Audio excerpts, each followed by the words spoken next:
शुक्रिया भी अदा करता हूं कि आप यहां आए और आपको खुशामदीद भी कहता हूं। मुझे अभी अंदाजा हुआ, आपके टीचर्स बोल रहे थे और कुछ आप आपस में गुफ्तगू कर रहे थे, मुझे अंदाजा हुआ कि आपके कॉलेज का जो मीडियम ऑफ इंस्ट्रक्शन है वो इंग्लिश है। आप में से कोई ऐसा शख्स है जो उर्दू नहीं समझता? अपना हाथ खड़ा कीजिए जिसको उर्दू बिल्कुल समझ में नहीं आती। अच्छा, चूंकि आप सबको उर्दू समझ में आती है तो हमें किसी किस्म का कोई ऑब्लिगेशन नहीं है अंग्रेजी बोलने का। हमें किसी किस्म का कोई कॉम्प्लेक्स नहीं होना चाहिए कि हम ये गुफ्तगू अंग्रेजी में नहीं कर रहे। और इस सबसे पहला मैं मैसेज आपको यह देना चाहता हूं कि जो कॉग्निटिव साइकोलॉजिस्ट है ना, जो कि लर्निंग के साथ अटैच्ड हैं, वो ये कहते हैं कि बेस्ट लर्निंग हमेशा अपनी मादरी जबान में होती है, बेस्ट लर्निंग। और जब हम किसी को किसी और की जबान में समझाने की कोशिश करते हैं और यह साबित करने की कोशिश करते हैं कि जो ये कहेगा कि कुत्ता और बिल्ली, तो वो एक कमतर स्टूडेंट है, जो कहेगा कैट एंड डॉग वो एक सुपीरियर स्टूडेंट है। अगर हम ये समझेंगे और हम ये कहेंगे बेटा आप खाना खत्म कर लो, उसके बदले कहेंगे बेटा फिनिश करो, तो हम समझेंगे कि ये शायद ज्यादा सुपीरियर है और मुआशरे में इसका मकाम बुलंद है। लेकिन सब कॉग्निटिव साइकोलॉजिस्ट ये कहते हैं कि पूरी दुनिया की जबानें सीखनी चाहिए और बहुत जरूरी है सीखना। एक बच्चे के अंदर 3 जबानें, आइए एक बच्चे के अंदर 3 जबानें बैक वक्त सीखने का पोटेंशियल होता है। जब वो बच्चा, बेटा ये आप अंदर आ जाइए या बाहर चली जाइए, दोनों में से एक चॉइस है आपके पास। तो हर बच्चे के पास 3 जबानें सीखने का पोटेंशियल होता है। अगर उसके घर में उसके वालिद पश्तो बोल रहे हैं, उसकी मां सिंधी बोल रही हैं और उसके भाई उर्दू बोल रहे हैं, तो बच्चा साइमल्टेनियसली ये तीनों जबानें सीख जाएगा। इसलिए पहला तो मैसेज जो मैं आपको यह कन्वे करना चाहता हूं कि हमारे अंदर बहसीत कौम एक बहुत बड़ा कॉम्प्लेक्स है कि मैं अंग्रेजी बोलूंगा तो मैं शायद बहुत सुपीरियर हूंगा। अंग्रेजी बहुत अच्छी जबान है, जिस तरह उर्दू बहुत अच्छी जबान है, जिस तरह पंजाबी बहुत अच्छी जबान है, जिस तरह सराइकी बहुत अच्छी जबान है, जिस तरह सब जबानें बहुत अच्छी हैं, जिस तरह अरबी बहुत अच्छी जबान है। हम सबको बहुत जबानें सीखनी चाहिए, मगर अपने लर्निंग के मीडियम के लिए अपने दिमाग से यह कॉम्प्लेक्स निकाल देना चाहिए कि अंग्रेजी बोलने से ही मैं सुपीरियर हूंगा। पहला तो यह मैसेज देना चाहता हूं मैं। दूसरा, मैं आपको एक बात बड़ी जरूरी बताना चाहता हूं कि एक जमाने के अंदर हमारे मुआशरे का, पूरी दुनिया के मुआशरे का यह था कि बच्चे डिपेंडेंट होते थे अपने पेरेंट्स के ऊपर और उनके सारे के सारे जिंदगी के फैसले उनके पेरेंट्स करते थे। मतलब बच्चे को कुछ पता नहीं होता था किस किस्म के कपड़े पहनने हैं, किस किस्म का खाना, हत्ता कि जो जिंदगी का सबसे अहम फैसला होता था वो मां बाप, बल्कि उनके मोहल्ले का अपना जो होता था ना एक नाई गांव का, तो वो जाके तय कराता था कि इस लड़की की शादी फलां चौधरी के बेटे से होगी। तो ना उसके मां बाप इनकार कर सकते थे, ना वो खुद इनकार कर सकती थी, ना वो लड़का इनकार कर सकता था। And this is how the whole society was running. और हम कहते थे कि सोसाइटी में बहुत तकद्दुस है, बहुत एहतराम है, बड़े छोटे बड़े की तमीज है। लेकिन जैसे जैसे इंसानी शऊर ने तरक्की की है, तो इंसानी शऊर ने यह सीखा है कि एक इंसान का सबसे बड़ा जो वर्चू है, जो इंसानियत का सबसे बड़ा कमाल है, वो उसका आजाद होना है। कि अल्लाह ताला ने हर इंसान को आजाद पैदा किया है, वो अपने बारे में खुद फैसला कर सकता है और अपने बारे में डिसाइड कर सकता है। हां, उसको किसी ना किसी एथिक्स के अंदर, किसी ना किसी मोरालिटी के अंदर और किसी ना किसी लॉ के अंदर रहकर अपनी इस चीज को एक्सरसाइज कर रहा है। बस आप ये कहें कि मेरी मर्जी है, जो मर्जी करूं, मैं छत से नीचे छलांग लगा दूंगी, तो ये नॉर्म्स के मुताबिक नहीं है। आप कोई ये कहे कि मैं इस किस्म का लिबास पहनूंगा जो कि उस सोसाइटी के नॉर्म के मुताबिक नहीं है, तो ये उसकी आजादी नहीं है बेसिकली, क्योंकि वो एक उस एथिक्स, मोरालिटी और उस लॉ को वायलेट कर रहा है। अच्छा, इसलिए ये बड़ा जरूरी है कि आप जैसी उम्र में, बल्कि आपसे भी 5 साल पहले की उम्र में, हम आइंदा क्या जिंदगी गुजारने जा रहे हैं, इसके बारे में हमारे अंदर एक बड़ा क्लियर कॉन्सेप्ट हो। हमें अपने अगले लम्हे का भी नहीं पता कि हमें अगले लम्हे क्या बीतेगा। अल्लाह ना करे इसी वक्त ये छत गिर सकती है और हम सारे के सारे इसके नीचे दब सकते हैं। अभी एक जलजला आ सकता है और ये जमीन फट सकती है और हम उसके नीचे गिर सकते हैं। अभी कुछ भी हो सकता है। लेकिन इंसानी शऊर इस बात का तकाजा करता है कि हम इंसानी शऊर को इस्तेमाल करते हुए अपने फ्यूचर के बारे में, मैंने कैसे जिंदगी गुजारनी है, उसके बारे में प्लान करें।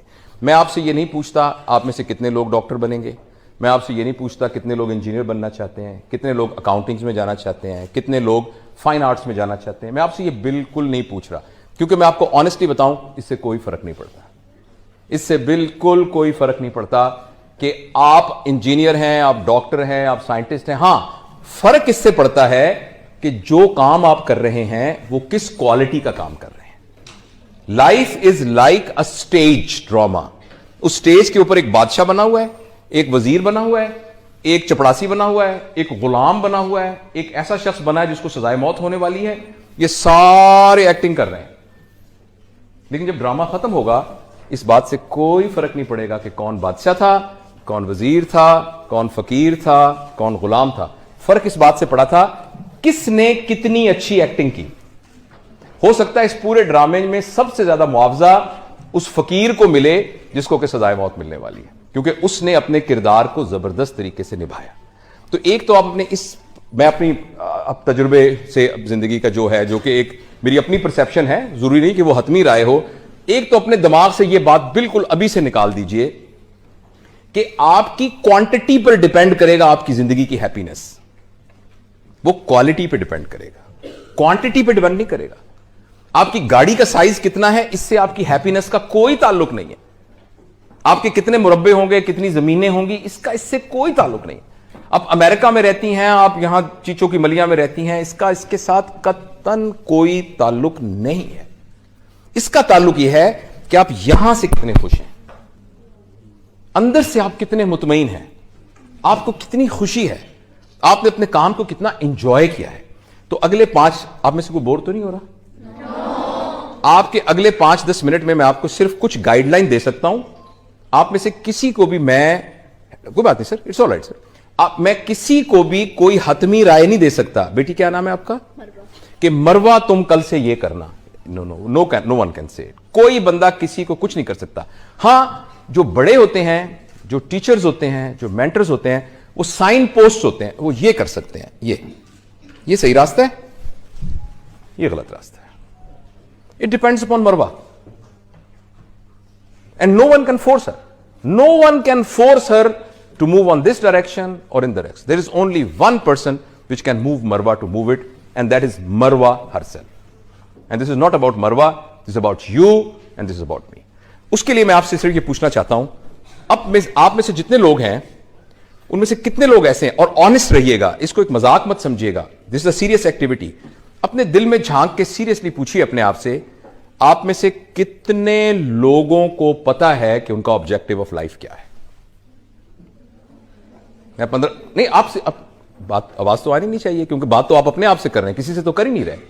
आप अपने आप से बात करके अगले 10 सेकंड में खामोश रहूंगा, और यह साबित करने के लिए कि आपने अपने आप से बात की है या नहीं, उसका सबूत होगा कि हॉल में बिल्कुल खामोशी होगी।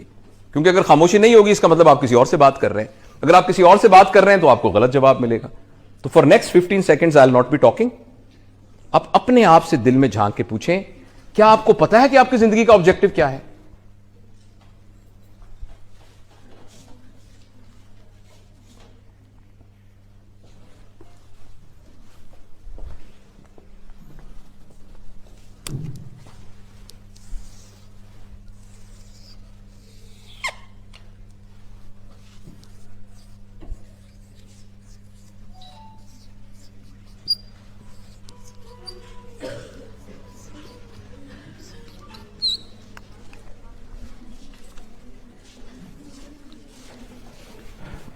Okay, I'm sure you must have made some conclusion in your mind कि मेरी जिंदगी का ये पर्पस है।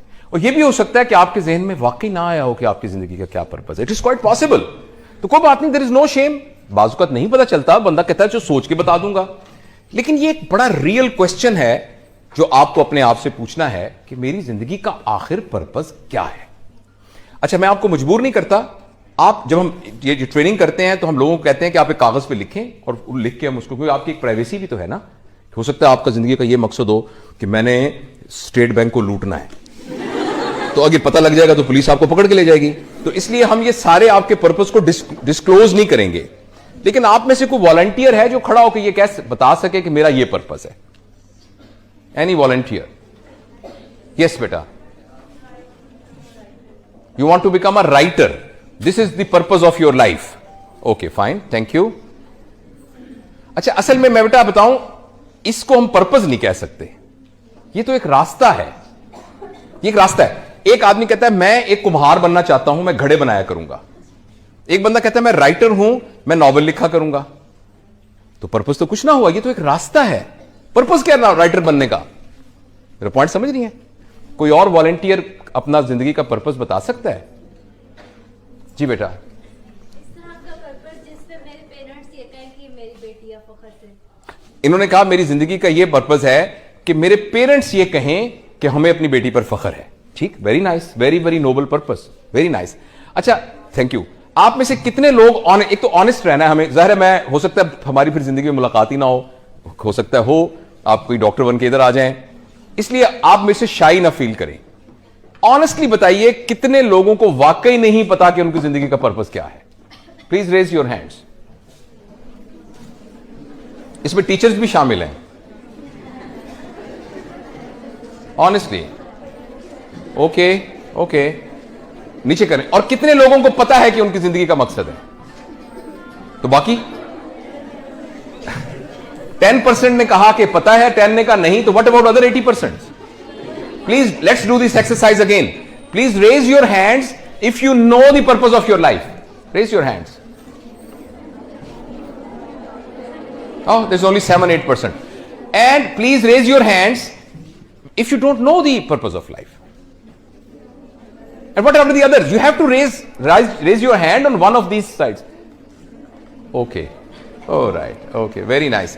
Okay. I'm not going to tell you whether your purpose is correct or not, whether you can actually classify it a purpose or not. I would like to give you a guideline how to make a purpose of life, which is evidence based. The first thing is, the purpose of your life should not be your need. आपको ये बात समझ आई है? मैं ये चाहता हूं कि मेरा दो कनाल में घर हो. This cannot be your purpose of life because this is your need. आप कहें मेरे पास बड़ी गाड़ी होनी चाहिए, Mercedes. This cannot be your purpose of life because this is your need. आप कहें मैं चाहता हूं कि मुझे अमेरिका का वीजा लग जाए. This is your maybe your need. So the first thing is that your need cannot be your purpose of life. Because problem is, needs are such a minor and small things that they will be accomplished very easily. When I was young and I was riding a bicycle, मेरे ज़हन में था कि Honda 70 आ गया ना तो जिंदगी बदल जाएगी. When I was a 4th year medical student, I got good position and my father bought me a Honda 70. And then purpose ended. तो अगर किसी का पर्पस मर जाए तो फिर क्या होगा? हाँ, मैं कुछ शायरी भी करता हूं. मैं एक शायरी करता हूं. तो एक मेरा शेर है पुराना कि तुझे पाना मेरे जीने का मकसद, तुझे पाना मेरे जीने का मकसद, तुझे जब पा लिया तो क्या करूंगा? Which mean my purpose will end. So this is why the incidence of antidepressant drugs, this is why suicidal tendencies, this is why frustration, anxiety, depression in Western world is much higher than us. Because उनके financial resources इतने हैं कि जो उन्होंने अपनी जरूरियात बनाई होती हैं वो जल्दी से अचीव कर लेते हैं और उसको समझ रहे होते हैं कि मेरा जिंदगी का पर्पस है. तो अब फ्लैट आपका है, घर आपका है, पूरी दुनिया में आप ट्रैवल कर सकते हैं, हॉलीडेज प्लान आपके हैं, अपनी मर्जी की खातून से आपने शादी कर ली या वाइस वर्सा, और आपका बहुत बड़ा बिजनेस है और आपको सब कुछ. अब आप क्या करें? And this was the purpose of your life. When purpose is achieved, you only get depression, you only get anxiety, you get frustration. तो याद रखिए, आप में से जिन लोगों ने हाथ खड़ा करके कहा था मुझे अपनी जिंदगी के पर्पस का पता है, तो प्लीज ये याद रखिएगा कि अगर वो पर्पस आपकी नीड है तो बहुत जल्दी आप डिप्रेशन के मरीज बनने वाले हैं. Number 2, your purpose should not be time bound. Should not be time bound. क्योंकि जब वो टाइम पूरा हो जाएगा, आज से 5 साल के बाद कम से कम मैं डॉक्टर बन के बीवीएच हॉस्पिटल में काम कर रहा हूंगा. आज से 7 साल बाद कम से कम मेरे पास ये होगा. If it is time bound तो टाइम तो आ जाएगा, फिर क्या करेंगे? फिर you have only one choice, वो ये कि आप फौत हो जाएं. और कुछ लोग इस चॉइस को एक्सरसाइज करते हैं और खुदकुशियां कर लेते हैं, बिकॉज इसके अलावा कोई चॉइस नहीं होती. आपका टाइम बाउंड नहीं होना चाहिए. ऐसा पर्पस होना चाहिए जो आपके जाने के बाद भी कंटिन्यू कर रहा हो. और तीसरी उसकी शर्त यह है कि कि जो भी आपने ऑब्जेक्टिव ऑफ लाइफ बनाया है वो नोबल होना चाहिए, और नोबल की डेफिनेशन है। अनफॉर्चुनेटली हम चैरिटी और नोबेलिटी को आपस में इंटरमिक्स कर देते हैं कि हमारे घर में जो आया काम करती है ना, तो जितने हमारे कपड़े पुराने हो जाते हैं हम उस आया को दे देते हैं, हम समझते हैं कि ये नोबेलिटी है। It's not nobility. हाँ जी, हम जो है ना, हम जो खाना हमारा बचता है ना फ्रिज वाला, वो हम हमारी जो घर आया काम करती है उसको दे देते हैं, मैं ड्राइवर को दे। This is not nobility. जिस मुल्क में चैरिटी ज्यादा होती है उसमें सिर्फ एक चीज का इजहार होता है कि इस मुल्क में लोगों ने अपनी कैपेसिटी से ज्यादा नाजायज दौलत इकट्ठी की हुई है। चैरिटी का सिर्फ यह मतलब है। चैरिटी बुरी बात नहीं है, मैं नहीं कह चैरिटी करनी नहीं चाहिए, मगर charity is not nobility. Nobility यह है कि आप जो भी अपने ऑब्जेक्टिव को अचीव करने के लिए एफर्ट कर रहे हैं, उस एफर्ट के जो बेनिफिशियरी हैं वो आपके अलावा कोई और भी हो। आप राइटर बनना चाह रही हैं ना, तो इस राइटर बनने के जो बेनिफिशियरी हैं वो आप, आपके पेरेंट्स और आपके सबलिंग्स और आपके स्पाउस और आपके जो हैं जो ऑफस्प्रिंग्स, उनके अलावा भी इसका कोई ना कोई बेनिफिशियरी होना चाहिए। इसका नाम नोबेलिटी है। सुबह से लेकर शाम तक हम जो काम करते हैं उस काम, आइए इधर से, जो भी काम हम करते हैं अपने पर्पस को अचीव करने के लिए, उसका बेनिफिशियरी हमारे अलावा भी कोई होना चाहिए। उसका बेनिफिशियरी हमारे। अब आप अपने पर्पस को दोबारा 10 सेकंड में रिवाइज कीजिए। अगर तो वो आपकी नीड है, आपको रिवाइज करना पड़ेगा, और अगर वो टाइम बाउंड है, आप उसको रिवाइज करना पड़ेगा। और अगर आप जब उस पर्पस अचीव कर लेंगे तो उसके नतीजे में बस आपकी अपनी जिंदगी कंफर्टेबल हो जाएगी, ये भी पर्पस ठीक नहीं है। तो ये 3 गाइडलाइंस हैं। We trust our children, we trust our new generation, we trust our. जी, आप क्या पूछना चाह रही हैं? It's a good purpose. We will happy to become a doctor, to serve others, to serve other people. It's a good purpose. सब दूसरों की मदद करना है। It's a good purpose. तो हम अपने लिए तो नहीं, दूसरों It's a good purpose. It's a good purpose. देखिए, मैं आपको ये बिल्कुल गाइड नहीं कर रहा कि आप क्या बने। जो भी आप बनना चाह रही हैं उसके अंदर ये 3 इंग्रेडिएंट्स होने चाहिए। For example, if someone wants to become a doctor because he thinks कि उसके घर के अंदर कोई माली हालात बहुत खराब है, उसके अब्बा जी एक क्लर्क बने हुए थे, क्लर्क थे और उनके पास कुछ नहीं था, तो मैं डॉक्टर बनूंगा, मेरी 3 छोटी बहनें हैं, मेरा एक भाई है, मैंने उनको पढ़ाना है, तो मैं डॉक्टर बनना चाहता हूं। आप बताइए इसमें क्या शर्म की बात है? नहीं शर्म की बात ना। फिर वो ये कहता है कि जब मैं उससे पैसे कमाऊंगा, मैं मेहनत करूंगा, मैं लोगों का सही सही इलाज करूंगा, और उनका इलाज करने के बाद जो मेरे पास पैसे होंगे उनसे मैं अपनी बहनों की शादियां करूंगा, अपने भाई को यूनिवर्सिटी में पढ़ाऊंगा, मैं अपनी अम्मी को हज करवाऊंगा, मैं अपने वालिद साहब का ख्याल रखूंगा। इसमें कोई हर्ज है? लेकिन ये जो ऑब्जेक्टिविटी ऑफ लाइफ के अंदर ये बहुत नीचे प्लेस कर रहा है। यही तीनों काम एक आदमी कहता है कि यार मैं इसलिए डॉक्टर बनना चाह रहा हूं कि मुझे अल्लाह ताला ने एक सलाहियत दी है, इस सलाहियत को मैं इस्तेमाल करके आइडेंटिफाई करूंगा उन लोगों को जिनको मेरी मदद की जरूरत है, और जब मैं उनकी मदद करूंगा तो लोगों के दुख दूर होंगे और मैं एक सेहतमंद मुआशरा तश्कील दूंगा। जो बंदा ये कर रहा होगा, क्या ख्याल उसको तनख्वाह नहीं मिल रही होगी? आपके ख्याल में जो फीस दे रहा होगा, फीस नहीं मिल रही होगी? उसको मिल रही होगी। वो आपके ख्याल में वो अमीर आदमी नहीं होगा? वो अमीर आदमी होगा। आपके ख्याल में उसके पास गाड़ी नहीं होगी? उसके पास होगी गाड़ी। क्या वो अपनी बहनों की शादियां नहीं कर सकेगा? कर सकेगा। तो दोनों के दोनों काम एक ही करेंगे, लेकिन पहला वाला पर्पस ऑफ लाइफ पे बहुत नीचे प्लेस होगा, दूसरा वाला यहां प्लेस होगा। यही बात मैं आपको समझाने की कोशिश कर रहा हूं। इस बात से कोई फर्क नहीं पड़ता। फर्क इस बात से पड़ता है कि आपके अंदर इंटेंशंस कितनी है। और इससे कतन यह मतलब नहीं है कि पैसे कमाने की कोशिश करना, अमीर बनना, यह बुरी बात है। Not at all. अल्लाह ताला ने कुरान पाक में पैसे को खैर कहा है। खैर इसलिए कि जब आपके पास खैर होती है तो आपके पास स्पेंड करने का पोटेंशियल भी बहुत ज्यादा है। एक आपको सड़क पे भूखा आदमी नजर आ रहा है, आपको उसको पैसे नहीं है, अगर पैसे होते तो आप उसको खिला सकते थे ना। लेकिन ये पर्पस में बहुत लो है। जो आप कह रही हैं वो यही है कि when you are thinking here, then rest of the things are going to come automatically. But if you are here, you will only get the money, you will only get the car. But if you are here, you will get money, you will car, you will everything, plus you will get the sense of happiness and sense of accomplishment and sense of achieving the purpose of life.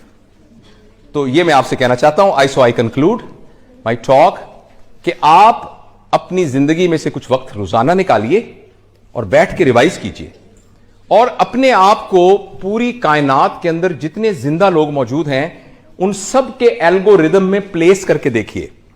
देखिए, एक LG है, amoeba है, जो कि एक single cell के यानी vegetative या एक क्या कहना चाहिए, एक माइक्रो ऑर्गेनिज्म है। अच्छा, उसके बाद ऐसे जानवर हैं जिनके अंदर शऊर है, ऐसे जानवर हैं जिनका रेस्पिरेटरी सिस्टम है, जिनका कार्डियोवैस्कुलर सिस्टम है, और फिर उसमें ऐसे जानवर हैं जो कि रिलेटिवली इंटेलिजेंट है, चिंपैंजीज हैं, ये घोड़ा है, डॉल्फिन मछली है, जो कि सम टाइप ऑफ इंटेलिजेंस है। उस सारे के अंदर फिर एक इंसान आ जाता है। अच्छा, इंसान इन तमाम लोगों से बायोलॉजिकल पैरामीटर के हिसाब से कमजोर है। आप हैरान होंगे इस बात। Are you as strong as buffalo is? Are you as fast as a tiger is? नहीं ना। आपका डाइजेस्टिव सिस्टम वैसा ही है जैसे घोड़े का है? नहीं है। तो बायोलॉजिकल पैरामीटर में ये सारे के सारे इंसानों से ज्यादा सुपीरियर हैं। कभी आपने आपके घर में छोटा बहन भाई पैदा हुआ हो या आपका भतीजा भांजा, तो आपने देखा होगा कि उस बच्चे को अपने पैरों पे खड़ा होने के लिए 2.5 साल लगते हैं। और बकरी का बच्चा अगर पैदा, हम देहाती बैकग्राउंड से हैं, बकरी का बच्चा पैदा होने के आधे घंटे बाद छलांगे मारता फिर रहा होता है। तो इसका मतलब है कि इंस्टिंक्ट की लाइफ के हिसाब से एक जानवर सुपीरियर है एनिमल से। तो एनिमल अशरफुल मखलूकात क्यों है? क्योंकि बाकी तमाम जानवरों का कोई शऊरी पर्पस ऑफ लाइफ नहीं है। They are just living for their survival. They are just, all their instincts are for survival based. Whereas humans are living beyond the survival instincts. They are working for some purpose. So we can continue talking more, but I think I have tried to convey the message. These type of talks are never complete. And you will keep on thinking, and you will be thinking much more than actually what I was talking to you. एक छोटी सी बात मैं आपसे share करना चाहता हूं, because we are sent in this world for a very small period of time. और ये वक्त 100 साल हो, 200 साल, जितने भी हो, it's a very small period of time. I'm 58 years of age, but I very well remember when I was cuddling with my mom and when I was in nappies. I just remember that time very precisely. And when you are very young, और आपको ये लगता होगा कि ये जितनी दुनिया में बातें होती है ना कि जिंदगी फानी है, इंसान ने मर जाना है, ये मेरे लिए नहीं है, वो जो हमारे पड़ोसियों के अंकल फौत हुए हैं ये उनके बारे में। But actually, please, all of us are actually on the same row. But I don't want to kind of depress you, but I want to just encourage you, say that whatever time we have, quantity wise, we really don't know how much we have, but quality wise, we can make it fantastic. And we must think about it. दूसरी बात यह कि चूंकि वक्त थोड़ा होता है, अब जैसे मैंने आपसे बात की है ना, मेरा दिल चाहता है कि ये बात मैं अपने तमाम पाकिस्तान के, तमाम दुनिया के बच्चों से कर सकूं, मगर ये सारे के सारे बच्चे बसों में बैठ के यहाँ कायद-ए-आज़म मेडिकल कॉलेज तो नहीं आएंगे। तो I take an opportunity that I have made a YouTube channel, and that channel के थ्रू मैं इस तरह की तमाम चीजें होती हैं, हम उसको पूरी दुनिया में फैलाने की कोशिश करते हैं, with the same intention that they match with our purpose of life, not for any other thing other than really getting a sense that we achieve our purpose of life. So I will also request you that name of that channel is SURGEON, one word, it's a one word, Surgeon Javed 1, it's a one word, and name of the channel is From Knowledge to Knowing, because we can get knowledge from books, from lectures, but knowing we develop. And we don't live our life on the basis of knowledge. We live our life on the basis of knowing we have. So if you go to YouTube, you just write this thing and the channel will come and you subscribe it. And there are a lot of talks like this on this channel. And वो मेरा अपना सबक है जो मैं उसके जरिए से दोहराता हूँ, क्योंकि जो बातें मैंने आपको कही हैं वो मेरी भी जरूरत है. If you have any question, you are most welcome. We have got about 5 minutes and I can entertain 3-4 questions.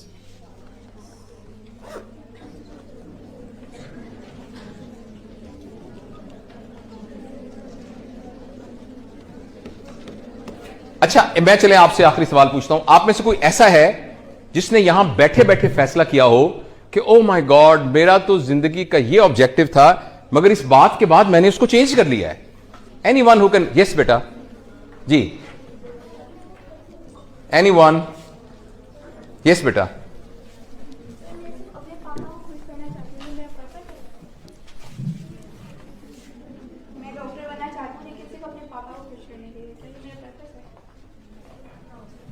आप बताएं, आपका पर्पस है, मुझे क्या पता आपके पर्पस का। मैं सिर्फ अपने पापा को खुश करना चाहती हूँ।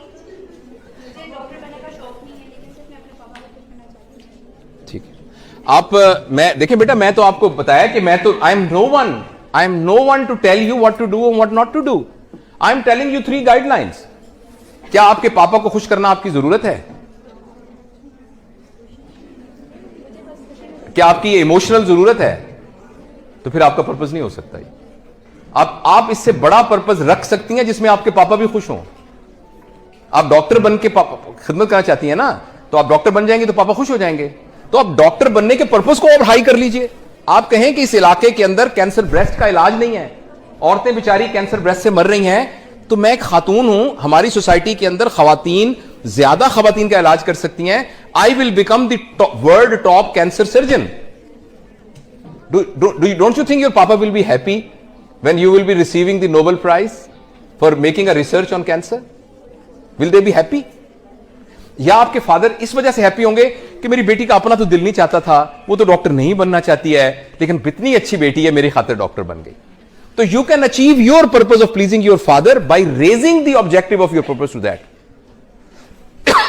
आपके हमारे यहां छोटे बच्चे जो है माल नरिशमेंट की वजह से मर जाते हैं, तो मैं माल नरिशमेंट का इलाज निकालूंगी, तो आपके ख्याल में इसमें आपके पापा खुश नहीं होंगे? तो you can always get your need by raising the purpose of your objective of life, right? So लेकिन मेरे सवाल का जवाब नहीं आया। आप में से कौन ऐसा है जिसने अपना, पता नहीं इसने आपने चेंज कर लिया पर्पस अपना, किन लोगों ने ये सोचा था कि मेरी पर्पस ऑफ लाइफ ये है मगर आज से ये है?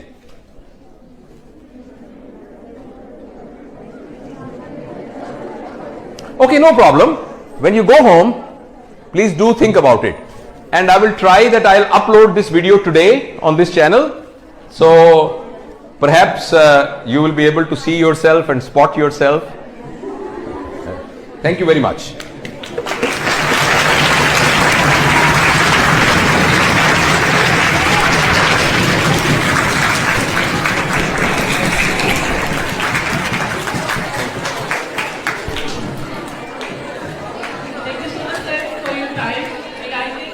शुक्रिया भी अदा करता हूं कि आप यहां आए और आपको खुशामदीद भी कहता हूं। मुझे अभी अंदाजा हुआ, आपके टीचर्स बोल रहे थे और कुछ आप आपस में गुफ्तगू कर रहे थे, मुझे अंदाजा हुआ कि आपके कॉलेज का जो मीडियम ऑफ इंस्ट्रक्शन है वो इंग्लिश है। आप में से कोई ऐसा शख्स है जो उर्दू नहीं समझता? अपना हाथ खड़ा कीजिए जिसको उर्दू बिल्कुल समझ में नहीं आती। अच्छा, चूंकि आप सबको उर्दू समझ में आती है तो हमें किसी किस्म का कोई ऑब्लिगेशन नहीं है अंग्रेजी बोलने का, हमें किसी किस्म का कोई कॉम्प्लेक्स नहीं होना चाहिए कि हम ये गुफ्तगू अंग्रेजी में नहीं कर रहे। और इस सबसे पहला मैं मैसेज आपको यह देना चाहता हूं कि जो कॉग्निटिव साइकोलॉजिस्ट है ना, जो कि लर्निंग के साथ अटैच्ड हैं, वो ये कहते हैं कि बेस्ट लर्निंग हमेशा अपनी मादरी जबान में होती है, बेस्ट लर्निंग। और जब हम किसी को किसी और की जबान में समझाने की कोशिश करते हैं और यह साबित करने की कोशिश करते हैं कि जो ये कहेगा कि कुत्ता और बिल्ली, तो वो एक कमतर स्टूडेंट है, जो कहेगा कैट एंड डॉग वो एक सुपीरियर स्टूडेंट है। अगर हम ये समझेंगे और हम ये कहेंगे बेटा आप खाना खत्म कर लो, उसके बदले कहेंगे बेटा फिनिश करो, तो हम समझेंगे कि ये शायद ज्यादा सुपीरियर है और मुआशरे में इसका मकाम बुलंद है। लेकिन सब कॉग्निटिव साइकोलॉजिस्ट ये कहते हैं कि पूरी दुनिया की जबानें सीखनी चाहिए और बहुत जरूरी है सीखना। एक बच्चे के अंदर 3 जबानें, आइए, एक बच्चे के अंदर 3 जबानें बैक वक्त सीखने का पोटेंशियल होता है। जब वो बच्चा, बेटा ये आप अंदर आ जाइए या बाहर चली जाइए, दोनों में से एक चॉइस है आपके पास। तो हर बच्चे के पास 3 जबानें सीखने का पोटेंशियल होता है। अगर उसके घर में उसके वालिद पश्तो बोल रहे हैं, उसकी मां सिंधी बोल रही हैं और उसके भाई उर्दू बोल रहे हैं, तो बच्चा साइमल्टेनियसली ये तीनों जबानें सीख जाएगा। इसलिए पहला तो मैसेज जो मैं आपको यह कन्वे करना चाहता हूं कि हमारे अंदर बहसीत कौम एक बहुत बड़ा कॉम्प्लेक्स है कि मैं अंग्रेजी बोलूंगा तो मैं शायद बहुत सुपीरियर हूंगा। अंग्रेजी बहुत अच्छी जबान है, जिस तरह उर्दू बहुत अच्छी जबान है, जिस तरह पंजाबी बहुत अच्छी जबान है, जिस तरह सराइकी बहुत अच्छी जबान है, जिस तरह सब जबानें बहुत अच्छी हैं, जिस तरह अरबी बहुत अच्छी जबान है। हम सबको बहुत जबानें सीखनी चाहिए, मगर अपने लर्निंग के मीडियम के लिए अपने दिमाग से यह कॉम्प्लेक्स निकाल देना चाहिए कि अंग्रेजी बोलने से ही मैं सुपीरियर हूंगा। पहला तो यह मैसेज देना चाहता हूं मैं। दूसरा, मैं आपको एक बात बड़ी जरूरी बताना चाहता हूं कि एक जमाने के अंदर हमारे मुआशरे का, पूरी दुनिया के मुआशरे का यह था कि बच्चे डिपेंडेंट होते थे अपने पेरेंट्स के ऊपर। और उनके सारे के सारे जिंदगी के फैसले उनके पेरेंट्स करते थे। मतलब बच्चे को कुछ पता नहीं होता था किस किस्म के कपड़े पहनने हैं, किस किस्म का खाना, हत्ता कि जो जिंदगी का सबसे अहम फैसला होता था वो मां बाप, बल्कि उनके मोहल्ले का अपना जो होता था ना एक नाई गांव का, तो वो जाके तय कराता था कि इस लड़की की शादी फलां चौधरी के बेटे से होगी। तो ना उसके मां बाप इनकार कर सकते थे, ना वो खुद इनकार कर सकती थी, ना वो लड़का इनकार कर सकता था। And this is how the whole society was running. और हम कहते थे कि सोसाइटी में बहुत तकद्दुस है, बहुत एहतराम है, बड़े छोटे बड़े की तमीज है।